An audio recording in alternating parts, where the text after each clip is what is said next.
ऋषि याज्ञवल्क्य की दो पत्नियां थीं। पहली का नाम मैत्रेय और दूसरी का नाम कात्यायनी। दोनों सदाचारिणी और पतिव्रता थीं।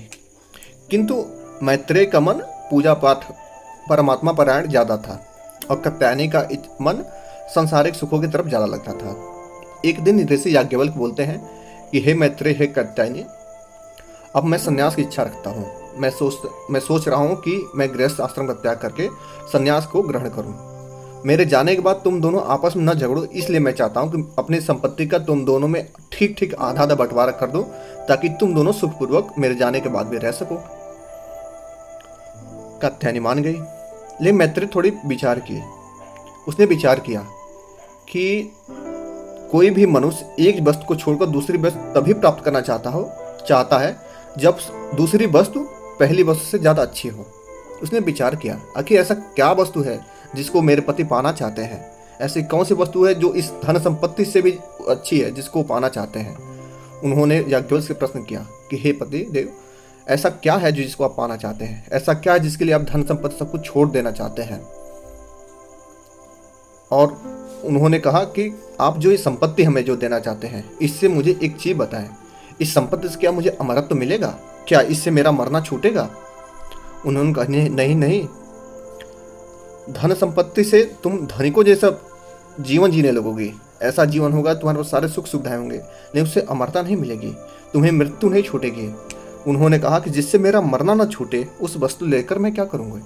हे भगवान, आप जो जानते हैं वही परम धर्म मुझको बताइए। जिस अमरत्व को प्राप्त करने आप जा रहे हैं, वो अमरत्व का ज्ञान हमें दीजिए। याज्ञवल्क्य बड़े खुश हुए। उन्होंने कहा, मैत्रेय, तुमसे यही अपेक्षा थी। उन्होंने एक बहुत अच्छा उपदेश दिया। उन्होंने आत्म तत्व को समझाने के लिए कि उन्होंने संसार के पहले वस्तु को समझाना चालू किया।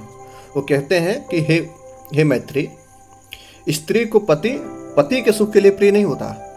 स्त्री को पति अपने सुख के लिए प्रिय होता है। व्यक्ति को उसका पुत्र अपने पुत्र के सुख के लिए प्रिय नहीं होता। पुत्र व्यक्ति को अपने सुख के लिए प्रिय होता है। पत्नी किसी पति को पत्नी के सुख के लिए प्रिय नहीं होती। पत्नी पति को अपने सुख के लिए प्रिय होती है। ऐसे संसार की सभी वस्तुएं उस वस्तु के लिए प्रिय नहीं होती। हर वस्तु अपने सुख के लिए, अपने स्वार्थ पूर्ति के लिए प्रिय होती है। और वो स्वार्थ व्यक्ति पाना क्यों चाहता है? क्योंकि उसको उस सुख में उसको लगता है कि उसको आनंद मिलेगा। और आनंद जो है वो आत्मा का स्वरूप है। आत्मा का स्वरूप आनंद है, इसलिए आत्मा आनंद ढूंढती है। और वो आनंद व्यक्ति शरीर से पूरा करना चाहता है, मन से पूरा करना चाहता है, 5 इंद्रियों से पूरा करना चाहता है। इसलिए वो आनंद की हर तरफ खोज करता रहता है। इस तरह उन्होंने बहुत ही अच्छा उपदेश दिया। उन्होंने बताया कि चिंतन मनन निधिध्यासन के द्वारा इस आत्म तत्व को जाना जा सकता है। उन्होंने कहा कि आत्म तत्व का वर्ण अनिर्वचनीय है, अर्थात शब्दों में नहीं कहा जा सकता कि आत्म तत्व यही है। इसको पाने के लिए व्यक्ति को चिंतन मनन निधिध्यासन ज्ञान और कर्म भक्ति का मार्ग अपनाना पड़ेगा, योग का मार्ग अपनाना पड़ेगा।